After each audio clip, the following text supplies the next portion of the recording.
Santapan Harian Jumat 1 Juli 2022.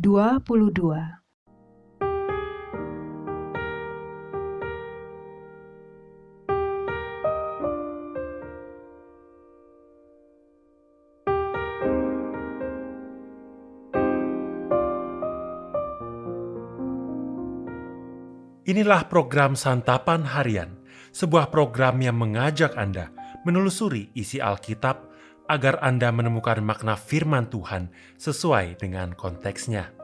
Santapan Harian tertuju bagi Anda yang ingin memiliki kehidupan rohani yang segar, kuat, dan sigap.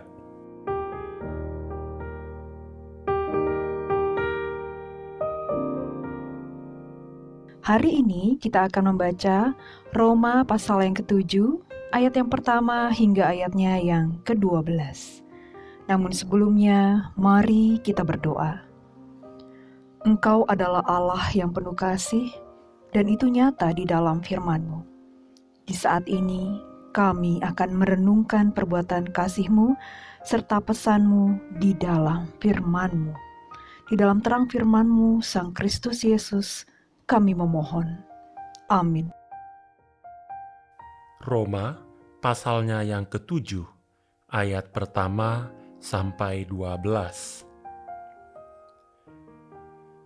Apakah kamu tidak tahu, saudara-saudara, sebab aku berbicara kepada mereka yang mengetahui hukum, bahwa hukum berkuasa atas seseorang selama orang itu hidup?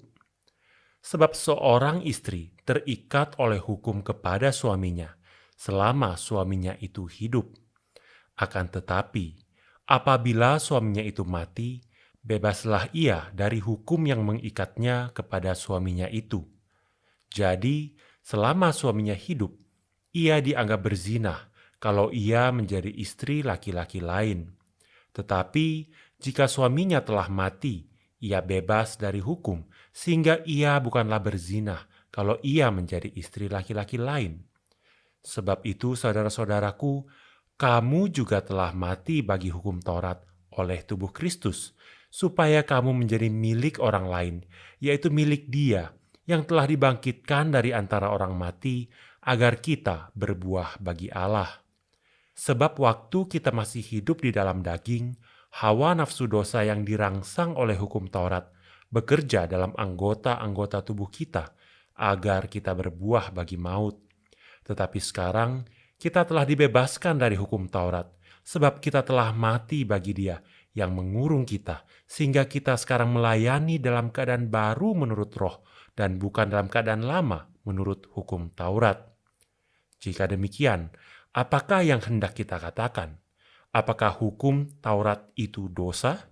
Sekali-kali tidak. Sebaliknya, justru oleh hukum Taurat, aku telah mengenal dosa, karena aku juga tidak tahu apa itu keinginan, kalau hukum Taurat tidak mengatakan, jangan mengingini. Tetapi, dalam perintah itu, dosa mendapat kesempatan untuk membangkitkan di dalam diriku rupa-rupa keinginan.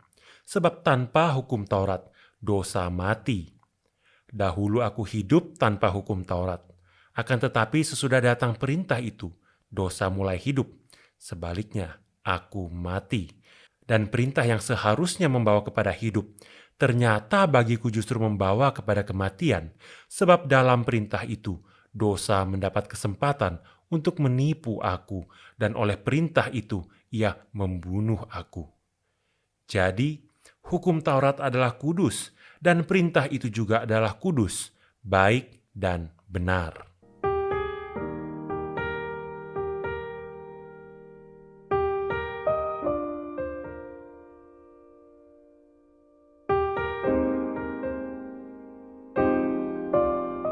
Sahabat Santapan Harian, awalnya dinamit diciptakan untuk menolong pekerjaan di pertambangan.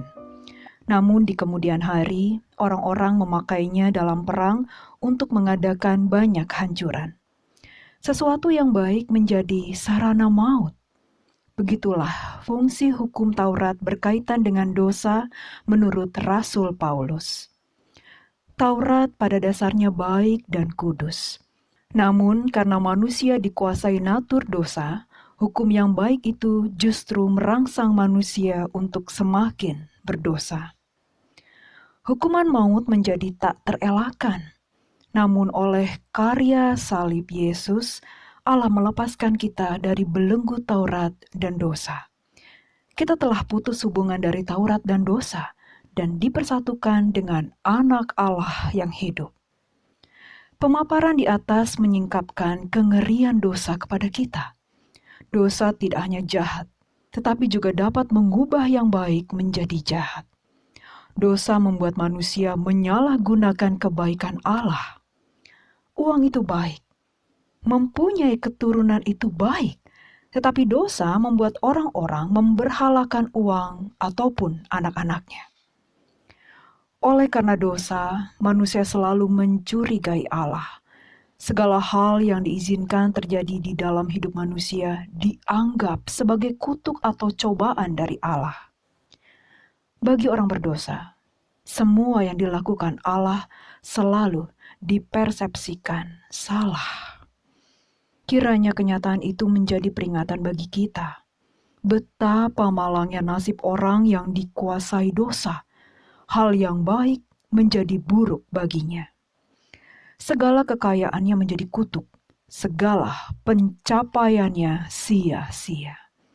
Orang yang menikmati dosa biasanya sulit untuk menerima anugerah keselamatan, sebab ia sudah terjebak dalam lubang maut. Maka, bersyukurlah bila kita dilepaskan dari perangkap yang mematikan itu. Tuhan Yesus membebaskan kita dari belenggu dosa dan memberi kita hidup baru. Mari kita hidup sesuai status dan keadaan kita yang baru, yaitu sebagai orang-orang yang tidak lagi dikuasai dosa. Bersyukurlah, sebab Allah memberi kita kuasa untuk melawan natur dosa. Kita telah menjadi milik Kristus.